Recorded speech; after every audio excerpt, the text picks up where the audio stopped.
بسم اللہ الرحمن الرحیم۔ پیارے بچوں، آج ہم کلاس دہم اسلامیات سورۃ الاحزاب رکوع نمبر 6 کی آیت نمبر 50 سے 52 کا ترجمہ پڑھیں گے۔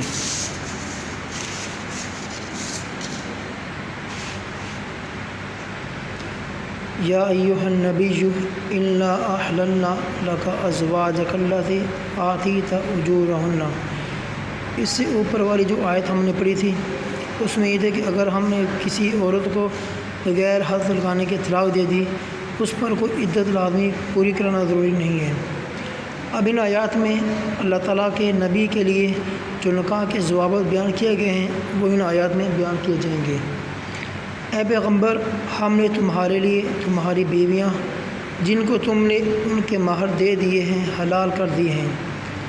احللنا حلال کر دی ہیں، ازواجک تمہاری بیویاں، آتیت اجورہن جن کو تم نے ان کے مہر دے دیے ہیں، وما ملکت یمینک اور وہ تمہاری لونڈیاں جو تمہارے قبضے میں ہیں، یمینک قبضے میں ہیں، مما افاء اللہ علیک یعنی جو مال غنیمت سے کفار کے طور پر تمہارے قبضے میں آئی ہیں، وبنات عمک وہ تمہارے چچا کی بیٹیاں، وبنات عماتک وہ تمہاری پھوپھیوں کی بیٹیاں، وبنات خالک وہ تمہارے ماموں کی بیٹیاں، وبنات خالاتک اللاتی وہ تمہاری خالاؤں کی بیٹیاں، اللاتی ہاجرن معک جو تمہارے ساتھ وطن چھوڑ کر آئی ہیں، وامرأۃ مؤمنۃ اور وہ مومن عورتیں، ان وہبت نفسها للنبی وہ مومن عورت جو اپنے آپ کو نبی کے لیے پیش کر دے۔ وہبت میں نہ پیش کرنا، ہبہ کرنا، یعنی نکاح کے لیے جو مومن عورت اپنے آپ کو پیش کر دے وہ بھی آپ کے لیے حلال ہے۔ للنبی نبی کے لیے حلال ہے، نبی کو اجازت ہے اگر آپ شادی کرنا چاہیں تو۔ ان اراد النبی ان یستنکحھا اگر آپ ان سے نکاح کرنا چاہیں تو آپ کو اس میں اختیار ہے۔ اگر یہ تمام عورتیں اپنے آپ کو بغیر حق مہر کے نکاح میں دینے کے لیے پیشکش کریں تو یہ نبی کے لیے اختیار ہے، اگر آپ اپنے نکاح میں لینا چاہیں تو لے سکتے ہیں۔ خالصۃ لک من خالصۃ لک اور یہ پیغمبر کے لیے حکم ہے، یہ خاص حکم پیغمبر کے لیے ہے کہ اگر وہ کسی سے بغیر مہر کے نکاح کرنا چاہے تو ان کے لیے حکم ہے۔ من دون المؤمنین یہ عام مسلمانوں کے لیے حکم جائز نہیں ہے، ان کے لیے ضروری ہے کہ پہلے ان کا مہر ادا کریں پھر ان سے شادی کریں۔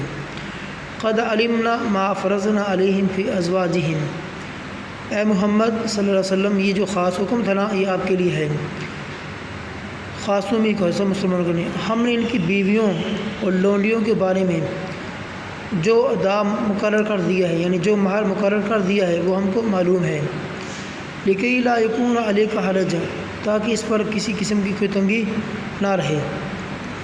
وکان اللہ غفور الرحیم خدا بخشنے والا مہربان ہے۔ ترجی من تشاء منہن وتؤوی الیک من تشاء اب یہاں بھی نبی کو اختیار دیا جا رہا ہے کہ نبی کی جب زیادہ بیویاں تھیں، 11 کے قریب بیویاں تھیں، تو آپ کو یہ اختیار تھا کہ آپ نے اپنی بیویوں کی باری مقرر تھی کہ ایک دن ایک بیوی آپ کے پاس، تو آپ نے فرمایا، اللہ تعالیٰ فرماتے ہیں کہ اگر آپ جس بیوی کو چاہیں اپنے پاس رکھ سکتے ہیں۔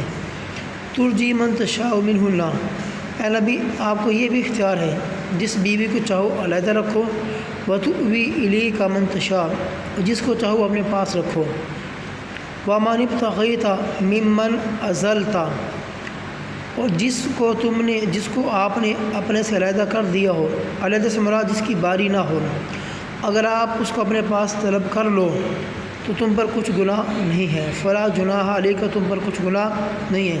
لیکن یہ حکم بھی عام لوگوں کے لیے نہیں ہے، ان کے لیے ضروری ہے کہ عام اگر کسی کی 2 یا 4 بیوی ہوں ان کے ساتھ برابری کا سلوک کیا جائے۔ ذالک ادنی ان تقر اعینہن یہ اجازت اس لیے ہے کہ ان کی آنکھیں ٹھنڈی رہیں، ولا یحزن اور وہ غمناک نہ ہوں، غمگین نہ ہوں، ویرضین بما آتیتہن کلہن اور جو کچھ تم ان کو دو اسے لے کر سب خوش رہیں۔